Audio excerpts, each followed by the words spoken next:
Welcome back. Thank you for joining me for another episode of Under the Influence. And tonight we will be delving into the world of hallucinations. This is the scientific look at what causes people to hallucinate, whether on drugs or maybe a mental imbalance that some people have. So let's just see here first before we start. Let's take a look at this. What is a hallucination? The word hallucination comes from Latin and means to wander mentally. Hallucinations are defined as the perception of a non-existent object or event and sensory experiences that are not caused by stimulation of the relevant sensory organs. In layman's terms, hallucinations involve hearing, seeing, feeling, smelling, or even tasting things that are not real. Auditory hallucinations, which involve hearing voices or other sounds that have no physical source, are the most common types. Hallucinations occur frequently in people with psychiatric conditions, including schizophrenia and bipolar disorder. However, you don't necessarily need to have a mental illness to experience hallucinations. So we'll just get into that. If you want to check out that article, you can check that out in the link below.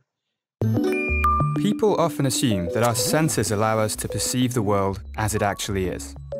However, what we perceive is not an accurate reflection of a real, externally existing world. In fact, perception and hallucination have a lot in common.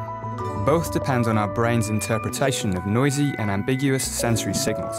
You could say that we're all hallucinating all the time, and when we agree about our hallucinations, that's what we call reality.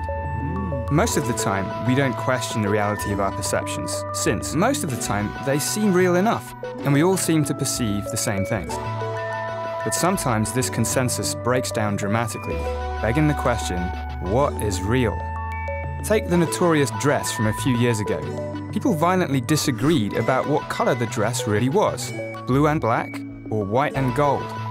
Perceptual phenomena like this are vivid reminders of how much neurological guesswork happens behind the scenes to piece together our perceptions of the world. These perceptions are based partially on information we've learned over hundreds of thousands of years. A good example of this is the assumption that light generally comes from above. Few of us are aware of having this assumption, and yet it shapes how we see the world. If you look at an image of footprints in the sand, we perceive there to be an indentation. The darker parts are shadows made by light shining from above. But if I show you this image, the footprints suddenly look embossed. The foot appears to be raised out of the ground. These perceptual conclusions are based on implicit assumptions about where light comes from. The prior predictions, or implicit beliefs held by the brain, are essential for any kind of perception at all. They are what turn the raw material of sensory data into our projected perceptual realities. There's an old art history concept called the beholder's share. This is the idea that humans respond well to art that forces them to be involved in making sense of the image, whether we're aware of it or not. Take, for example, Impressionism. Here, the artists are reverse engineering perception. They're trying to paint light, the raw materials for perceptual interpretation. They're not trying to represent the output or the result. Your visual system has to do a little bit of work to perceive, to understand the image. And so, in essence, you are participating in the creation of the work. In neuroscience, we're beginning to understand a little bit of how this happens in our brains. When we look at an image like this, we at first just see some black and white splodges. But then, if we look at this image, we can clearly see a woman and a horse. Now, if we look at the first image again, we can still see the horse and the woman. What's remarkable here is that the sensory input, the raw material, hasn't changed at all. All that's changed is your brain's prior expectations, and that changes what you consciously see. It's almost as if we can't perceive something unless we can imagine it. Unless we can imagine it, we cannot perceive it. One way we can learn about how the brain implements predictive perception is by putting people in brain scanners.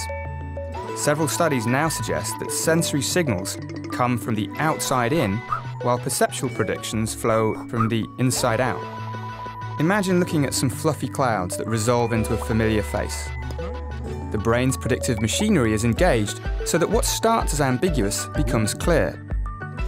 What we experience as engagement, perhaps as aesthetic pleasure, or being carried along by a narrative, may relate to this process when prior beliefs and sensory evidence dance with each other in just the right way.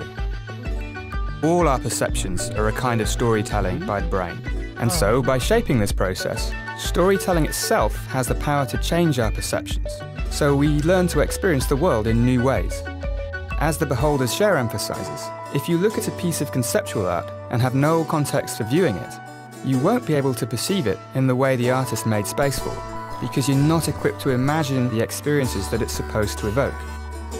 The art of storytelling here lies in finding the fringes, finding the edges of what people can imagine. You go too far, and your audience's prior beliefs can't handle the data you're giving them. Don't go far enough, and the experience is trivial. Perhaps, great storytellers inherently know that a successful narrative doesn't work unless you engage the person, compelling them to be part of the process of making and remaking their perceptual worlds.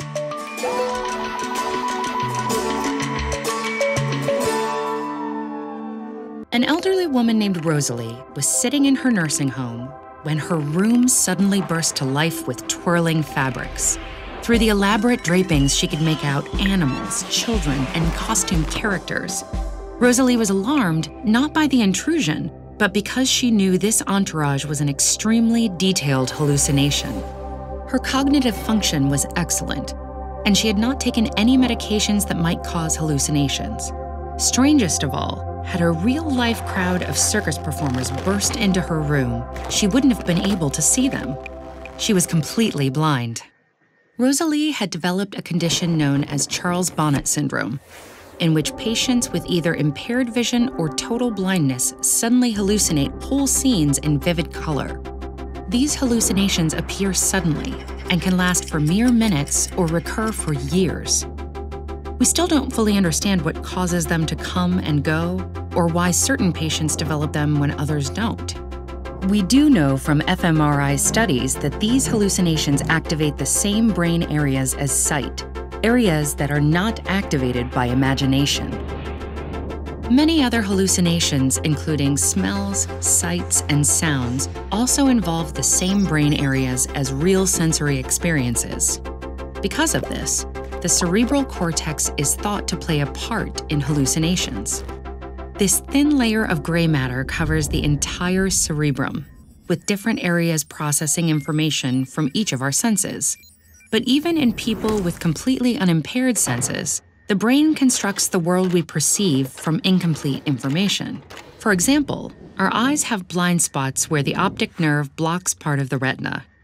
When the visual cortex processes light into coherent images, it fills in these blind spots with information from the surrounding area.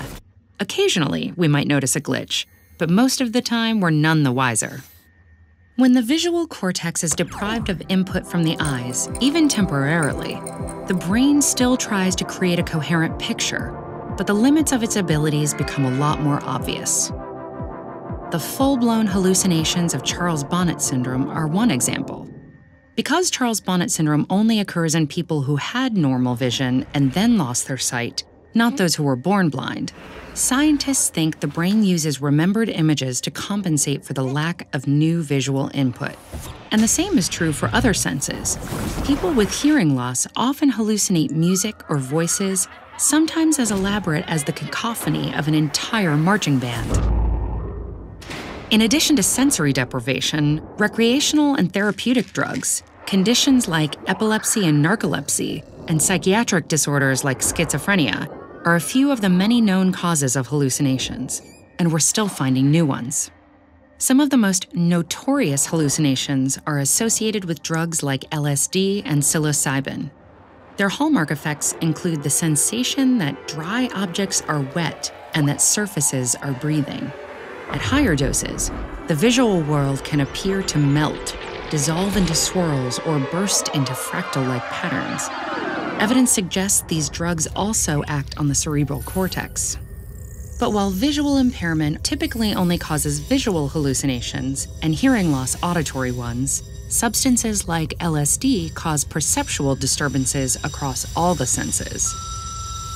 That's likely because they activate receptors in a broad range of brain areas, including the cortical regions for all the senses. LSD and psilocybin both function like serotonin in the brain, binding directly to one type of serotonin receptor in particular. While serotonin's role in the brain is complex and poorly understood, it likely plays an important part in integrating information from the eyes, nose, ears, and other sensory organs. So one theory is that LSD and psilocybin cause hallucinations by disrupting the signaling involved in sensory integration. Hallucinations associated with schizophrenia may share a similar mechanism with those caused by LSD and psilocybin. Patients with schizophrenia often have elevated levels of serotonin in the brain, and antipsychotic drugs relieve symptoms of schizophrenia by blocking the same serotonin receptors LSD and psilocybin bind to. And, in some cases, these drugs can even relieve the hallucinations of patients with Charles Bonnet Syndrome. We're still a long way from understanding all the different causes and interconnected mechanisms of hallucinations, but it's clear that hallucinatory experiences are much more closely tied to ordinary perception than we once thought. And by studying hallucinations, we stand to learn a great deal about how our brains construct the world we see, hear, smell, and touch. As we learn more, we'll likely come to appreciate just how subjective and individual each person's island universe of perception really is. Want to keep exploring this subject? We recommend Oliver Sacks' Hallucinations. This book includes jaw-dropping. So that was a TED Talk called How Much of What You See is a Hallucination? And it basically comes down to what sees reality. Does your eye see reality or does your brain see reality? And when you take psychedelics, are you experiencing what a schizophrenic experiences on a daily basis? I don't know much about schizophrenia. I do know that it's not something people are happy about. Now, people who take psychedelics, they tend to be, well, people who are considered balanced and don't have a lot of trauma tend to see psychedelics as a relief. I'll have to watch this again, but it was so much information that it's hard to process it all. And this was my first time watching it, so hope you enjoyed it. Let me know what your thoughts are on the video is. I can't confirm or deny this information. I haven't researched it enough to have a conclusion on it. So let me know what your thoughts are on it. Are we living a hallucination?